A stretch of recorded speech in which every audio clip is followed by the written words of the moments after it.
Hello everyone.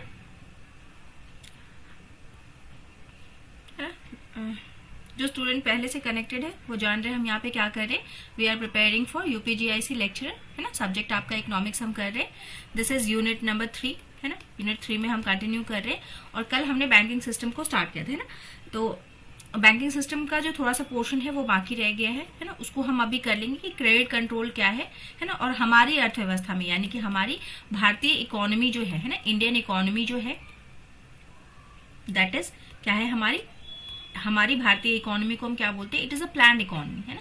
मतलब planned economy कहने का मतलब कि हम यहाँ पे प्लानिंग के तहत काम करते हैं, है ना। जो भी हमारा एक्सपेंडिचर होता है, हम एक बजट लाते हैं और अपने देश का जितनी भी मतलब प्लान्ड इकोनॉमी कहने का सिंपल मतलब आप इस तरीके से समझिए कि हमारी अर्थव्यवस्था कैसी है? मिक्स्ड इकोनॉमी, है ना। यानी कि मिक्स्ड इकोनॉमी, यहाँ पे हम सोशलिस्ट, समाजवाद और आपका पूंजीवाद दोनों को लेके चलते हैं ना। कि हमारी अर्थव्यवस्था कैसी है, यहाँ पे हम वेलफेयर का काम भी करते हैं, यानी कि समाजवाद, सोशलिज्म को भी लेके चलते हैं, एंड योर कैपिटलिज्म, पूंजीवादी को भी लेके चलते हैं ना। क्योंकि हमारे यहाँ पे आप अगर देखें तो हमारे यहाँ पे अदानी अंबानी वाली जो आपका चलता रहता है ना कॉन्सेप्ट, तो वो वाली चीजें भी हम लेके चलते हैं ना। तो हमारा दोनों सोशलिज्म एंड कैपिटलिज्म दोनों का मिश्रण है हमारा अर्थव्यवस्था, ठीक है। और इसी वजह से इसको हम क्या कहते हैं? Planned economy. कि हमारे पास जितना भी रिसोर्सेज है ना, चाहे वो मॉनेटरी हो, चाहे नॉन मॉनेटरी हो, ह्यूमन रिसोर्सेज हो, जितनी भी हमारे पास संसाधन है, रिसोर्सेज, उसकी हम क्या करते हैं? प्रॉपर प्लानिंग करते हैं। और प्लानिंग कैसे करते हैं? थ्रू बजट, है ना। जो बजट हम लेके आते हैं उसमें हम पूरी प्लानिंग करते हैं। तो कहने का मतलब क्या है कि हमारी अर्थव्यवस्था प्लान्ड अर्थव्यवस्था है। प्लान्ड अर्थव्यवस्था मतलब कि हमारे पास जितना भी फाइनेंस है, यहाँ पे हम बाकी रिसोर्सेज के बारे में बात नहीं करेंगे क्योंकि हम सब्जेक्ट हमारा क्या है? इकोनॉमिक्स, है ना। तो हमको यहाँ पे सिर्फ अर्थ की बात करनी है। अर्थ, फाइनेंस, मनी, ऐसी एक्टिविटी जिसमें इकोनॉमी कहीं ना कहीं आ रही हो, अर्थ कहीं ना कहीं आ रहा हो, तो उसकी बात करनी है, ठीक। तो प्लान्ड इकोनॉमी हम क्या करेंगे? यही जो अर्थ है हमारा, फाइनेंस जो है, जो हमारा मनी है एंड प्लस बैंकिंग सिस्टम भी पढ़ रहे हैं।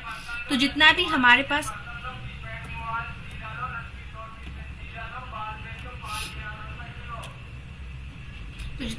पास जो बजट के थ्रू जो हम एलोकेशन करते हैं, फाइनेंसेस का करते हैं, प्लान्ड वे में करते हैं, ठीक है। तो हम वही सारी चीजें हमारे पास बाकी है कि हम किस तरीके से क्रेडिट बनाते हैं और कैसे उसको क्रिएट करते हैं, कंट्रोल करते हैं, उसको हमको यहाँ पे स्टडी करना है आज की क्लास में, ठीक है। और ये दोनों क्लासेस के बाद पार्ट 1 कल हमने किया है, टुडे इज पार्ट 2।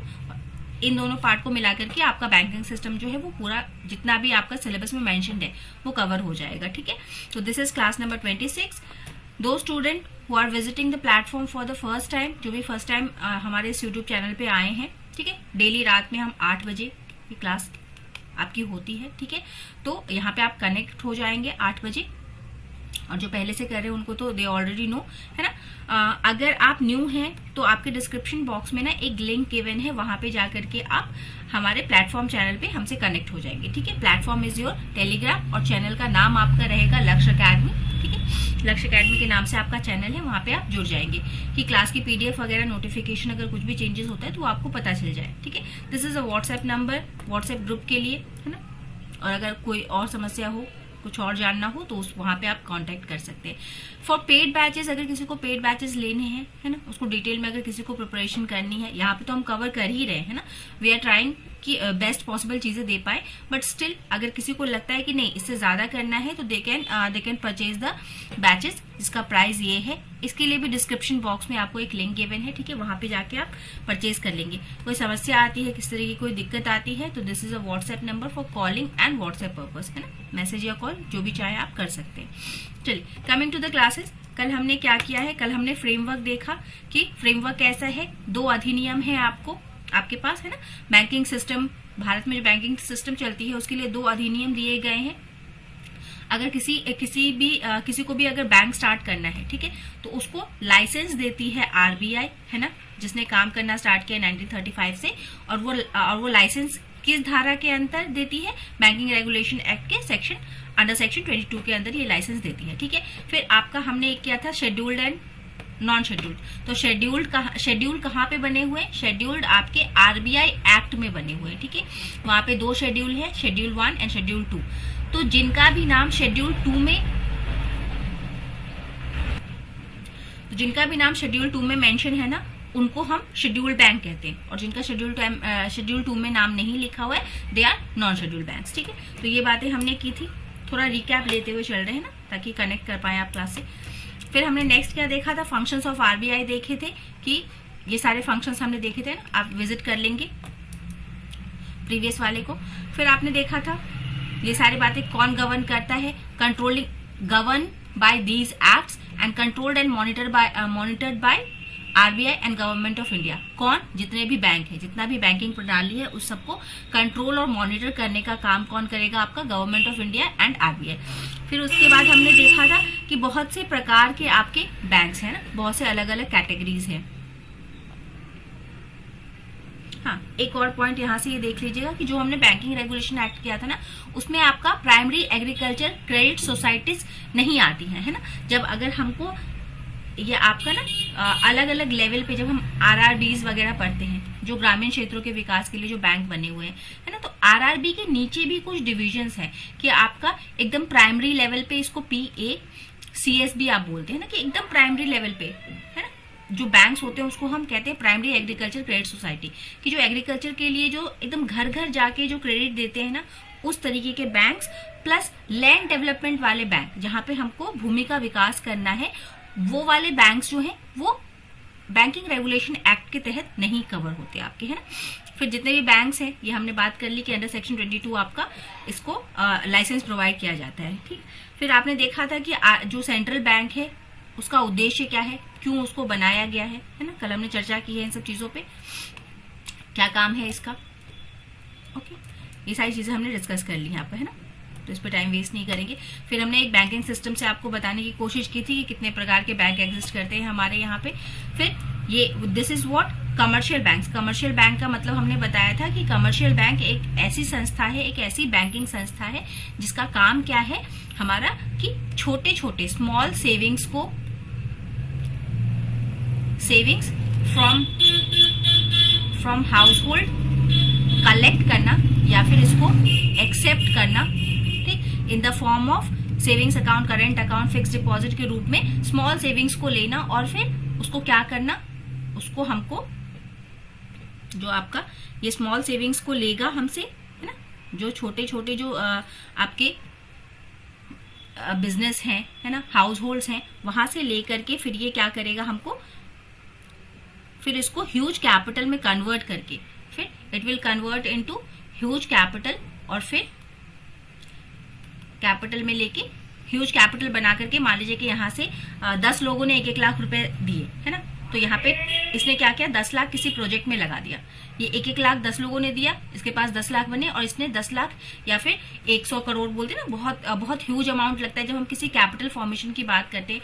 कोई बड़ा डैम बनाना है ना, कोई बड़ी इंडस्ट्री लगानी है, तो वहां पे हम देखते हैं वहां पे अमाउंट किस तरीके से आता है, 200 करोड़, 300 करोड़, 50 करोड़, 100 करोड़, 3000 करोड़, है ना। तो इस तरीके से जो ह्यूज कैपिटल बनता है उसको इन्वेस्ट करता है फिर बैंक, ठीक। इसी चीज में ये एक काम इसने क्या किया, जब हमसे पैसे इसने लिए तो इसने क्या किया, जब इसने हमसे पैसे लिए हैं तो इसको इसने क्या नाम दिया, एक्सेप्टिंग ऑफ मनी, ठीक है। इसने एक्सेप्ट करने का काम किया, फिर इसने क्या किया, लेंड किया, उसी पैसे को लेंड किया या फिर इसको एडवांस किया, एडवांसिंग ऑफ लोन्स या लेंडिंग मनी। तो इसका 2 मेन प्राइमरी फंक्शन क्या हो गया, एक्सेप्टिंग एंड एडवांसिंग लोन्स। और तीसरा, यही 2 काम करते वक्त एक तीसरा ये मेजर रोल निभाता है क्रेडिट क्रिएशन का, ठीक है, जिसके बारे में आज हम बात करेंगे। क्रेडिट क्रिएशन का काम करता है, मतलब हमने कल बात की थी ना कि यहाँ से 2% पे लिया, कि हम जो अपना सेविंग रख रहे हैं उसमें हमको 2% देगा, और उसने 6% पे किसी और को वो पैसा दे दिया। तो बीच में जो ये 4% एक्स्ट्रा जो आया है ना, पैसा तो सेम ही है, यहां से पैसा लिया गया और यहां पैसा दिया गया, पैसा तो वही है, बट इसमें एक्स्ट्रा जो 4% की कमाई हुई, दैट इज योर क्रेडिट, है ना। और इसी को हम क्या बोलते हैं, क्रेडिट क्रिएशन। तो इसने कमर्शियल बैंक ने 3 आपके काम किए, मेन काम, एक एक्सेप्ट करने का, एक लेंड करने का, और इन दोनों काम को करते वक्त उसने क्या किया, बीच में जो बोलते हैं ना कि ब्रोकरेज का काम किया, और बीच में क्या है, उसने अपना एक कमीशन बनाया, इस कमीशन का नाम हमने क्या दिया, क्रेडिट, है ना।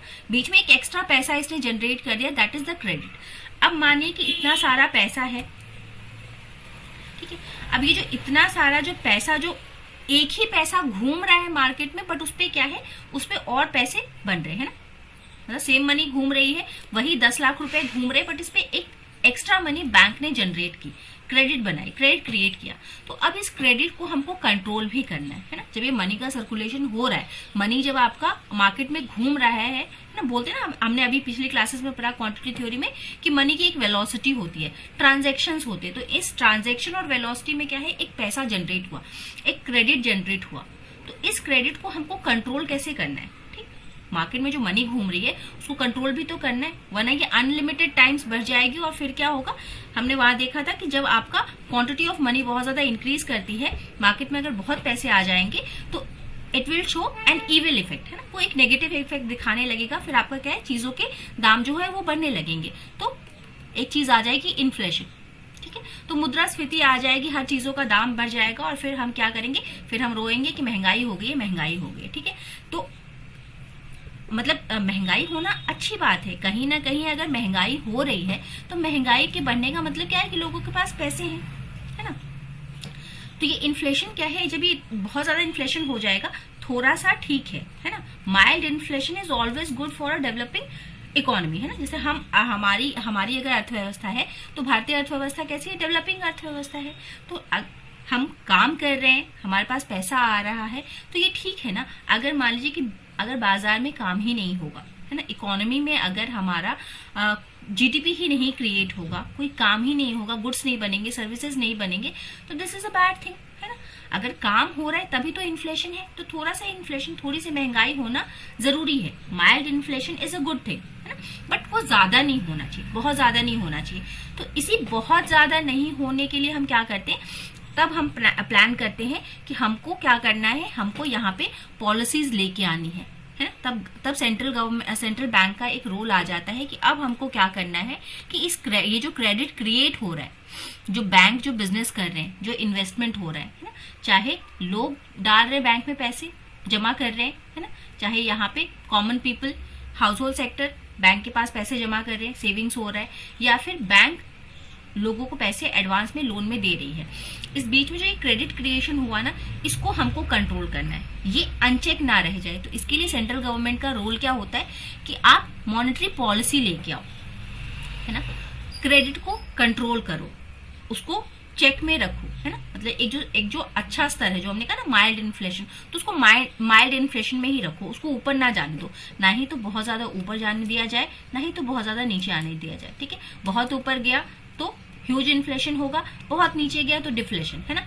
मुद्रास्फीति और अपस्फीति ना होने पाए, है ना, बीच के स्तर में हम रहे कि ना ही तो बहुत खराब कर रहे हैं, ना ही तो बहुत अच्छा कर रहे हैं, तो हमको उस स्थिति में रहना है। इसके लिए मॉनेटरी पॉलिसी लेके आएंगे, क्रेडिट कंट्रोल करेंगे हम, प्लान्ड क्रेडिट एलोकेशन, है ना, कि जो हमारा पैसा है, जो क्रेडिट है, उसको हम क्या है प्लान्ड वे में उसको एलोकेट करें, है ना। उसका आवंटन जो है, वो जो हमारे पास जो वित्त आया है, जो क्रेडिट बना है, उस क्रेडिट को हमको क्या करना है, उसको सही दिशा में लगाना है ना। ऐसा नहीं है कि हम सिर्फ अभी ये बैंक ने क्रेडिट क्रिएट किया 4% का, और ये जो एक्स्ट्रा पैसा लगा है उसने फिर किसी पूंजीपति को उठा के दे दिया, तो हमको ऐसा नहीं करना है। हमको क्या करना है, अपना ओवरऑल डेवलपमेंट करना है, क्योंकि हमको सोशल वर्क भी तो करना है। तो हमको प्राइमरी सेक्टर को प्रायोरिटी सेक्टर की लैंडिंग करनी है, जैसे हमको एजुकेशन पे ज्यादा ध्यान देना है, हेल्थ पे ध्यान देना है, ठीक है। फिर जो सरकार राशन वगैरह बांटती है ना, तो मतलब बहुत सारा जो वेलफेयर का काम है, एग्रीकल्चर है, तो इन सब पे जो हमको खर्चे करने हैं, तो इस हिसाब से किया जाए कि बैंक जो है वो उसके लिए उसको पहले प्राथमिकता दे और फिर पूंजीपतियों को लाए, ठीक। तो एक प्लान्ड क्रेडिट एलोकेशन में क्या है कि हमको प्रायोरिटी सेक्टर को ध्यान देना है, डायरेक्ट लैंडिंग प्रोग्राम्स लाने हैं, क्रेडिट सीलिंग रखनी है कि हाँ अगर आप पूंजीपतियों को दे रहे हैं तो इतना ही पैसा पूंजीपतियों के लिए रखिए और बाकी मार्जिन कुछ सेट कर दीजिए जो हम प्रायोरिटी सेक्टर्स को देंगे, ठीक है। फिर कुछ हम मल्टी एजेंसी अप्रोच लाते हैं, और प्लस एक हम क्या लाते हैं, अपेक्स इंस्टीट्यूशंस। जैसे हमने आरबीआई को अपेक्स बनाया कि आप मॉनिटर करोगे, सुपरविजन करोगे कि बैंक कुछ इलीगल काम तो नहीं कर रही है ना, वो प्रायोरिटी सेक्टर को पैसे दे रही है या नहीं दे रही है, रूल्स एंड रेगुलेशन के तहत वो काम कर रही है ना कर रही है। तो अपेक्स इंस्टीट्यूशंस बनाए। फिर हमने नाबार्ड बनाया। नाबार्ड किस लिए बनाया कि आपको एग्रीकल्चर का काम देखना है कि वहां पे विकास हो रहा है या नहीं हो रहा है ना। हम पढ़ते हैं ना नाबार्ड नेशनल आपका एग्रीकल्चर एंड रूरल डेवलपमेंट के लिए जो बैंक है ना। तो और सेबी बना दिया हमने कि सेबी क्या देखती है कि स्टॉक मार्केट में कोई गलत चीज तो नहीं हो रही, कोई इलीगल काम तो नहीं हो रहा है ना। वो आपने मेहता वाला एक केस पढ़ा होगा कि फ्रॉड कर दिया गया था। तो इन सारी चीजों को चेक करने के लिए कि कहीं पैसों का मिस एलोकेशन ना हो, उसके लिए हम क्या करते हैं, एपेक्स इंस्टीट्यूशंस का भी हम प्रावधान रखते हैं अपने पास। अब हम जो ये बात कर रहे हैं ना, हमने बात की कि एक आरबीआई है, फिर आरबीआई के अंदर कमर्शियल बैंक्स हैं। कमर्शियल बैंक जो ये एक्सेप्टिंग और लेंडिंग का काम करती है, इस बीच में वो क्रेडिट को क्रिएट करती है, ठीक है। तो एक ही पैसे पे और पैसा बन रहा है, मतलब यहाँ पे मल्टीप्लायर इफेक्ट आ रहा है ना। एक मनी मल्टीप्लायर हमने पढ़ा था, है ना, जो स्टार्टिंग से देख रहे हैं उनको पता होगा कि व्हाट इज मनी मल्टीप्लायर। हमने एक पढ़ा था कि देयर इज अ थिंग कि हम उसको बोलते हैं मनी मल्टीप्लायर। तो यहाँ पे मनी क्या हो रहा है, मल्टीप्लाई हो रहा है आपका। जब क्रेडिट क्रिएशन हो रहा है तो मल्टीप्लायर इफेक्ट आएगा आपका। तो अब ये जो मनी जो इतना ज्यादा मल्टीप्लाई हो रहा है, तो इसको हमको रोकना है। जैसे आप पढ़ते हैं ना कि इसको हमको कंट्रोल करना है, ठीक है, ज्यादा डिटेलिंग में नहीं जाते। तो इसको हमको क्या करना है, कंट्रोल करना है। तो अब इस कंट्रोल करने के लिए क्या करे आरबीआई, आरबीआई ही करेगी कंट्रोल, क्योंकि उसी के हाथ में है कंट्रोल करना। तो आरबीआई क्या करेगी, आपकी एक लेके आएगी मॉनेटरी पॉलिसी, एक ऐसी नीति जिसमें वो बाजार को, अर्थव्यवस्था को देखते हुए अपनी आंतरिक यानी कि भारत के अंदर जो गतिविधियां हो रही हैं, है ना, आर्थिक गतिविधियां जो भारत के अंदर हो रही हैं, प्लस जो फॉरेन का इफेक्ट है ना, कि फॉरेन मार्केट में कुछ हलचल होने की वजह से अगर हमारी अर्थव्यवस्था पे प्रभाव पड़ रहा है ना, यानी कि हमारे यहाँ पे ज्यादा पैसा आ गया है अर्थव्यवस्था में, है ना, किसी भी कारण से, चाहे आंतरिक चाहे बाहरी कारण से, अगर अर्थव्यवस्था में बहुत ज्यादा पैसे आ गए हैं या बहुत कम पैसे हो गए हैं, तो अब इस स्थिति को देखते हुए हमको क्या डिसीजन बनाना है, कैसी नीति अपनानी है। तो इसी नीति को हम क्या बोलते हैं, मॉनेटरी पॉलिसी, है ना।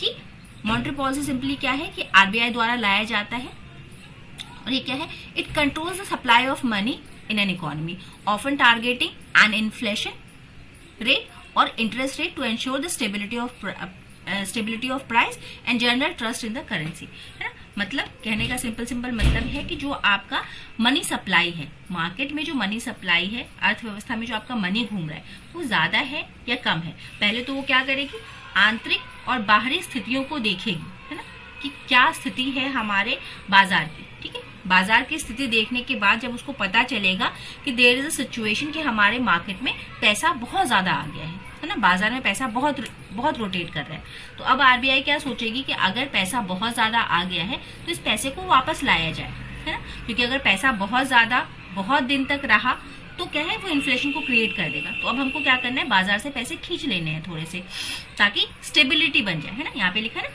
एंश्योर द प्राइस स्टेबिलिटी, है ना। तो प्राइस स्टेबिलिटी को लाने के लिए या फिर इन्फ्लेशन को टारगेट करने के लिए, बहुत ज्यादा पैसा है तो इन्फ्लेशन है ना, प्राइस की स्टेबिलिटी नहीं है, तो अब हमको क्या करना है, यहाँ से पैसे थोड़े निकाल लेने हैं। तो अब हमको ऐसी नीति लेके आनी है जिससे कि हम मार्केट से पैसा खींच पाए, है ना।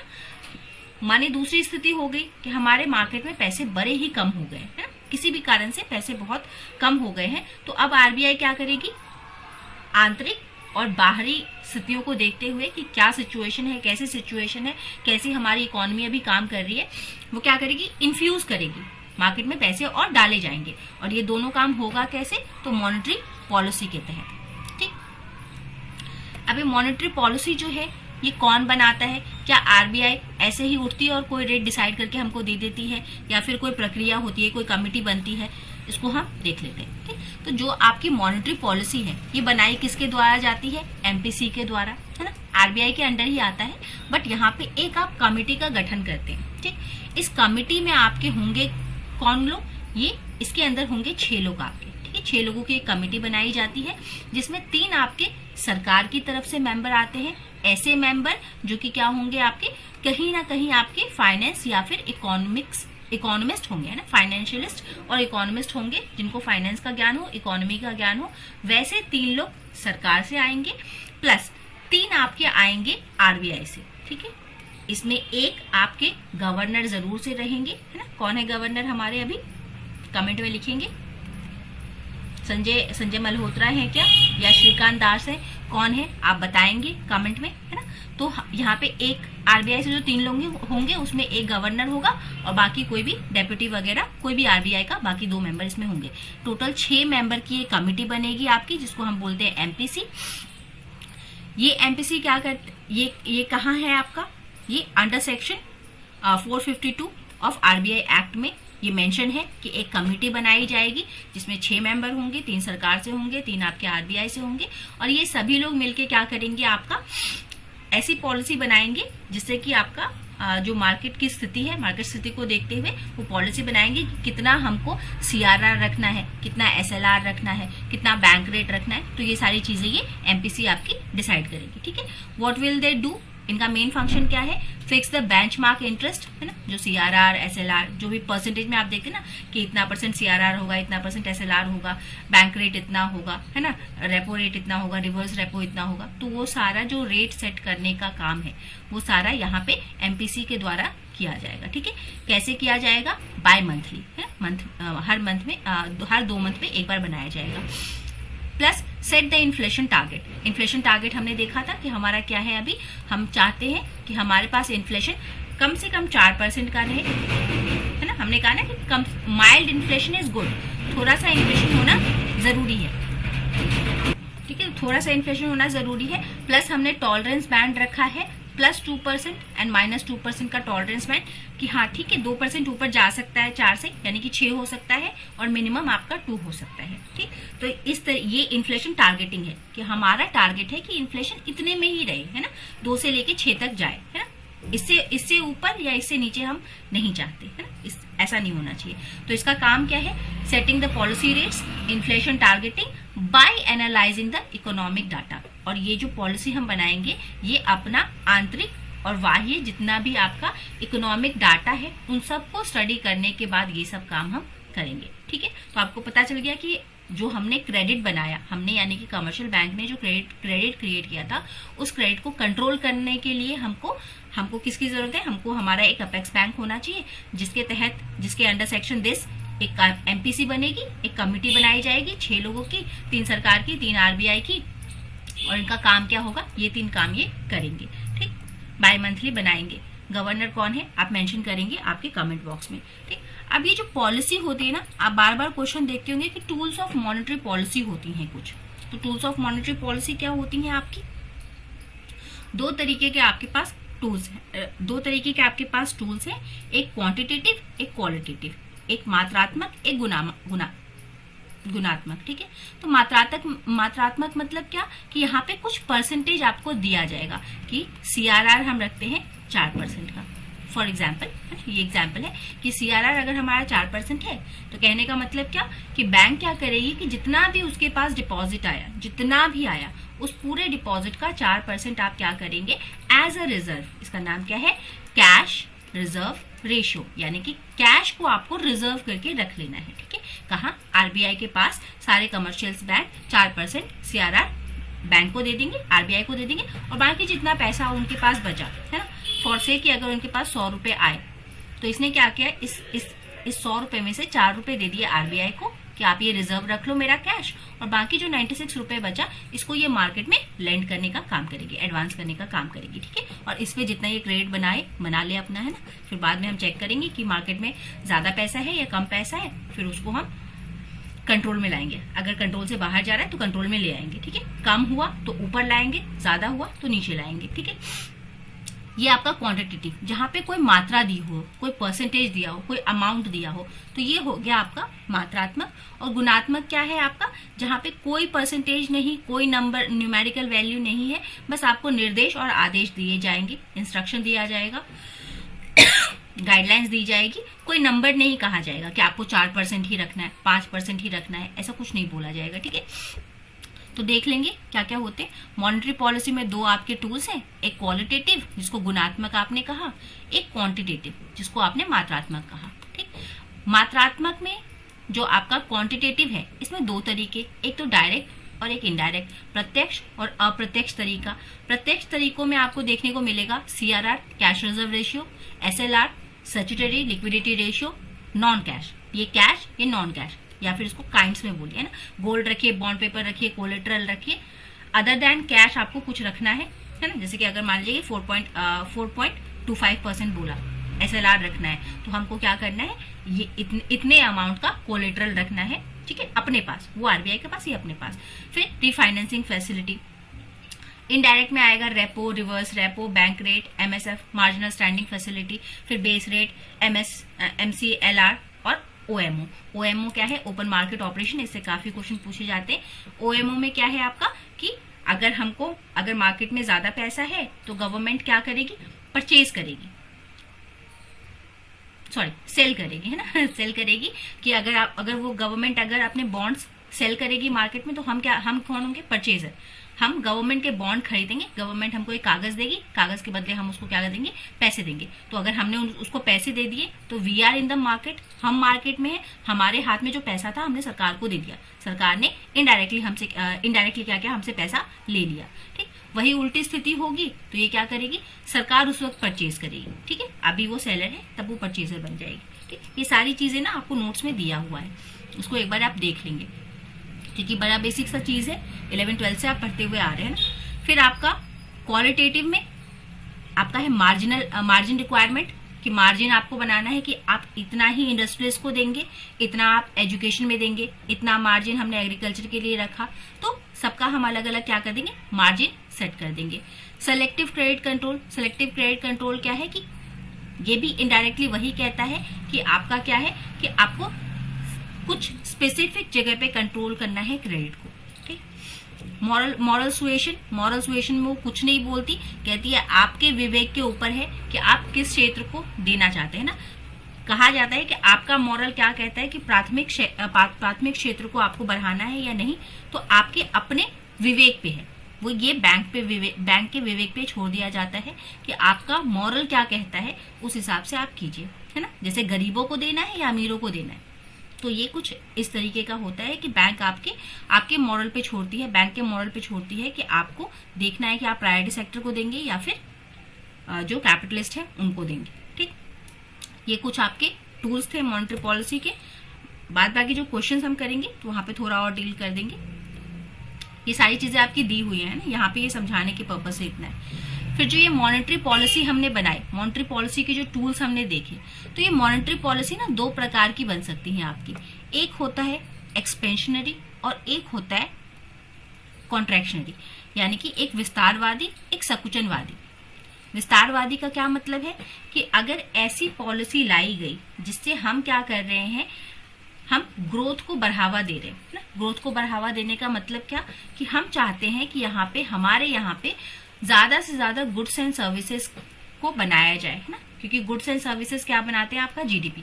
एकदम पहला वाला यूनिट याद कीजिए कि हमने देखा था कि आपकी इकोनॉमी ग्रोइंग तभी मानी जाती है जब आपका जीडीपी अच्छा हो, है ना। क्योंकि जीडीपी से ही नेशनल इनकम आएगा, नेशनल इनकम से ही फिर आपका स्टैंडर्ड ऑफ लिविंग पता चलेगा, पर कैपिटा इनकम पता चलेगा। तो हमारे यहाँ पे जीडीपी अच्छा होना चाहिए। जीडीपी अच्छा होने के लिए क्या करना है? गुड्स एंड सर्विसेज को बढ़ाना है। गुड्स एंड सर्विसेज को बढ़ाने के लिए, इनका उत्पादन हो पाए, इसके लिए क्या करना है? हमको मार्केट में पैसा रहना चाहिए। इसी से आपका पता चलता है कि मार्केट में अगर थोड़ा बहुत इन्फ्लेशन है ना, अगर पैसा ही नहीं होगा मार्केट में तो कहाँ से गुड्स एंड सर्विसेज बनेंगी, है ना। और अगर गुड्स एंड सर्विसेज नहीं बनेंगी तो फिर आपका जीडीपी कैसे बढ़ेगा, नेशनल इनकम कैसे बढ़ेगा, पर कैपिटा कैसे बढ़ेगा। तो थोड़ी सी महंगाई जरूरी है। ठीक, तो जब हमको अपना जीडीपी अच्छा करना है तो हमको क्या करना है? एक्सपेंशनरी, यानी कि मार्केट में उस वक्त थोड़ी महंगाई होनी चाहिए, है ना। और वही अगर सरकार चाहती कि नहीं, बड़ा हुआ एक्सपेंशन, बहुत सारे पैसे आ गए मार्केट में, बहुत गुड्स एंड सर्विसेज बन गए, इसको कम करो, तो कम करने की स्थिति में हम क्या करेंगे? यहाँ पे हम मार्केट से पैसा निकाल लेंगे कि अब मत करो प्रोडक्शन, है ना, अभी थोड़ा कम कर दो। तो it controls the inflation by reducing the rate of monetary expansion. हम मॉनेटरी एक्सपेंशन को कम कर देते हैं, कुचा देते हैं, ठीक है। और जब हमको विस्तार करना है तो हम फैला देते हैं। तो this is 2 types of monetary policy. यहाँ पे आपका जो ये यूनिट 3 है, इट एंड्स, ठीक है। यूनिट 3 आपका यहाँ पे खत्म होता है। हमें अभी जो नेक्स्ट क्लास होगी, यानी कि कल रात जो क्लास होगी, उसमें आपका क्या है? टुमारो 8 PM आप मॉक देंगे सारी चीजों का, है ना, कि आरबीआई क्या है, कमर्शियल बैंक क्या है, फंक्शन क्या है, एमपीसी क्या है, फिर टूल्स ऑफ आपका मॉनेटरी पॉलिसी क्या है, मॉनेटरी पॉलिसी लेके कौन आता है, कितने प्रकार की मॉनेटरी पॉलिसी होती है, कैसा प्रभाव देखने को मिलता है। तो ये सारी चीजों का मॉक कब होगा? आपका कल, टुमारो 8 PM, ठीक है। और यहाँ पे आपका यूनिट 3 कंप्लीट हो जाता है। नेक्स्ट कल के बाद परसों से हम स्टार्ट करेंगे योर यूनिट नंबर 4, ठीक है। चलिए, thank you everyone, have a nice and wonderful day, keep revising, keep practising.